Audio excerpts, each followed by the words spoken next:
እኔ አባታችሁና መምህራችሁ ነኝ። ሁላችሁ ልጆቼ ትእዛዜን አዳምጡ። በቅድስት ሥላሴ ማመንን እንድትከተሉና እንድትጸኑ እነግራችኋለሁና። የተወደዳችሁ ልጆቼ እርስ በርሳችሁ በእውነተኛ ፍቅር ትዋደዱ ዘንድ እለምናችኋለሁ።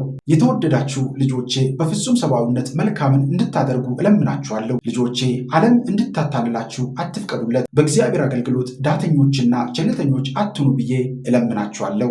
የተወደዳችሁ ልጆቼ ያለማቋረጥና ያለመታከት እንድትጸልዩ እለምናችኋለሁ። ልጆቼ መለያየትን ከሚያመጣ ንግግር አንደበታችሁን እንድትጠብቁ እለምናችኋለሁ።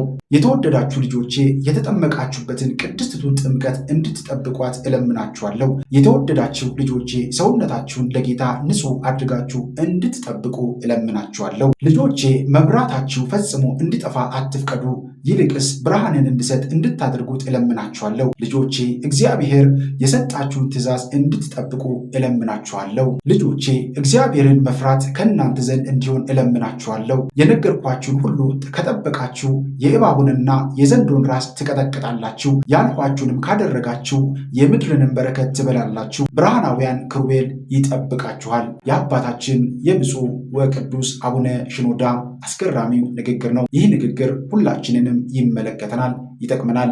በረከታቸው ይደርብን፣ ይቆየን።